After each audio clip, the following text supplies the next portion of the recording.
Si vous voulez réussir dans la vie, vous devez avoir votre propre définition du succès. Car souvent, ce que les autres pensent importe peu. À moins que l'on ne soit dans la même vision que nous et ne comprenne la vraie nature de notre personnalité, beaucoup, par leurs jugements et critiques, nous égarent parfois et nous découragent. Car c'est vous qui connaissez ce que vous voulez et le prix que cela demande pour que votre rêve soit accompli. Une fois que vous savez ce que cela demande pour que votre rêve soit accompli, vous devez effectuer un plan et vous mettre à fond pour son exécution jusqu'à ce que le rêve soit accompli. Beaucoup prétendent vouloir réussir, mais leurs comportements disent le contraire. Beaucoup rêvent, mais leurs attitudes disent le contraire. Beaucoup souhaitent changer de vie, mais leurs répétitions disent qu'ils préfèrent s'accrocher à leur passé. Vous devez donc savoir que pour changer de vie, le changement de votre attitude, de votre personnalité, de vos habitudes est primordial. Vous devez aussi comprendre que pour qu'il y ait une transformation dans votre vie, vous devez effectuer un changement immédiat. Et pour qu'il y ait un changement immédiat, vous devez vous interroger sur ce qui ne va pas, afin de découvrir.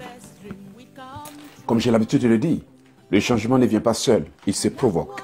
Et c'est là que beaucoup se laissent tromper. Parce qu'ils désirent le changement, mais un changement qui doit se manifester seul avec le temps. Ou un changement que quelqu'un d'autre doit leur offrir. Cette façon de réfléchir est destructive. Car cela a maintenu beaucoup dans la médiocrité alors qu'ils rêvent d'atteindre le sommet de la vie. Je n'ai jamais vu quelque part dans une vie où le sommet de la vie est venu à quelqu'un. Car tous ceux qui ont désiré atteindre le sommet de la vie ont tous escaladé leur montagne de la vie pour atteindre le sommet et se sont battus pour se faire une place au sommet. Parfois nous voyons ceux qui ont réussi et nous les envions, nous désirons être comme eux et changer aussi de vie. Nous nous posons souvent la question de savoir quel est leur secret. Mais il n'y a pas de secret, il n'y a que des principes, des règles et des lois dont l'application permet à une personne de changer sa vie. Si beaucoup savaient que même la parole de Dieu dit qu'il n'y a que l'application du livre de la loi qui permet d'avoir le changement et la prospérité dans nos entreprises, ils auraient compris que seul le changement de nos habitudes nous met en conformité avec la loi. Car à moins que les vraies règles liées à l'application de chaque chose qui existe dans cette vie ne soient appliquées, l'obtention de celle-ci est toujours vouée à l'échec.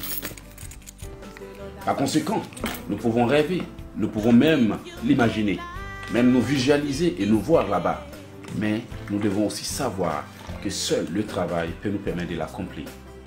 En effet, quelle que soit la beauté de notre rêve, quelle que soit la perfection de nos plans, sans la bonne volonté pour travailler, sans l'ardeur, sans la motivation, sans la force, sans des bonnes personnes autour de nous, sans des bons conseils pour les élaborer, ils ne se concrétiseront jamais. Alors, nous nous rendons finalement compte que nous avons une grande part à jouer dans la réalisation de notre destinée, de notre but et de ce que nous désirons. Voici l'une des raisons pour lesquelles beaucoup sont finalement frustrés, déçus pour avoir mis leur espoir sur des gens qu'ils croyaient rêver comme eux, mais qui alors avaient d'autres objectifs et ont fini par les abandonner. Votre rêve peut devenir réalité, mais vous devez comprendre ce que vous voulez. Vous devez savoir ce que ça prend. Vous devez vous engager. Vous devez avoir un plan. Oh oui, j'ai vu des grands ailes se lever au-dessus des montagnes et se faire rabaisser par des petits vents insignifiants. Cela veut dire, j'ai vu des gens qui avaient une grande destinée, mais qui se sont laissés réduits à rien par des gens sans vision qui sont venus pour les distraire. Le rêve nous donne la possibilité de savoir qui nous pouvons être malgré notre état actuel. Mais sans le travail, nous ne devenons jamais la personne que nous voyons par nos visions.